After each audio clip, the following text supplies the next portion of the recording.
You're a very interesting person in my book. I've interviewed a lot of people, and the reason I think you're very interesting is because you've built this amazing career that's independent of a very obvious pathway you could have taken, which is your dad happens to be the CEO and founder of Starbucks, right? Yes, yeah. I mean, as a young guy, which we talked about last time, and just to reiterate, I was exposed to that business, a worldwide global business, and it really defined a big part of my childhood. Did you ever consider going into that business, like, being groomed to essentially maybe take over one day or be an integral part? I didn't really consider it, Jordan, because I knew that for me, sports was the passion. And I knew the outlet for me was sports. Now, I thought I was going to play in the NBA.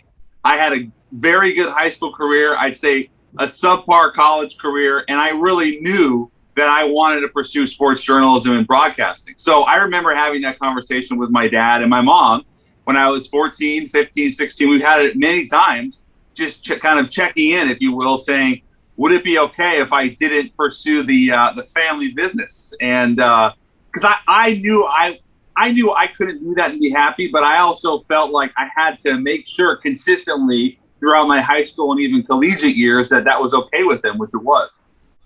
What was it like growing up, the son of someone like that successful, that well-known in industry? I think my kids have a similar situation as well with me, but I think it's, your dad's obviously an icon. And what was it like? Did you feel pressure? Was it a blessing, a curse, a mixture of both? I'm very respectful of saying, okay, it was a curse, because so many people would have loved to have experienced that and have had the experiences I've had. So I wouldn't say it's a curse. I think it's more of a blessing, but I was always really, I'd say, clear in my focus, and here's how I need to be as a person, because my parents really laid this like blueprint or foundation of here's how you treat others, here's how you want to interact, how you want to present yourself. And so from a really young age, I was exposed to obviously privilege, but also I was in a lot of these conversations and meetings because my dad would include me as a young kid. When I was even 11 or 12, Jordan, he would include me in some of the meetings because he wanted me to be exposed to how conversations happen at the highest level. So I'd say it was normalized to me. And ever since I can remember, let's go back to middle school, high school, I knew what Starbucks was and everyone else did, because as I was coming of age, the company was as well. And my dad was a young man when he first started it, but by the time I was in middle school, they had some success. They eventually went to Asia, which was a huge thing. Like that exploded the business. And by the time they got into Europe, like I was in high school and the company was so established.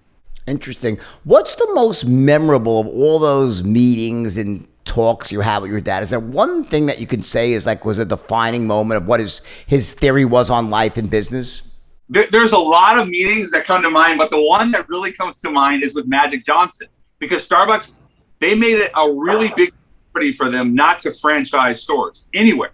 And Magic, in about, I'd say, early 2000s, Magic comes to my dad and they connected. And Magic wanted to open up a series of Starbucks in the inner city of LA.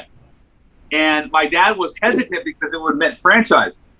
But he developed this really good rapport with Magic. And so throughout these conversations, maybe it was over a year or so, Magic came to the house a lot and we spent a lot of time with him. So I was in these meetings listening to him pitch about here's how the store is going to look and feel, and here's how it's going to be personalized for me and my community. And my dad really trusted him, and then I think Irvin trusted my dad.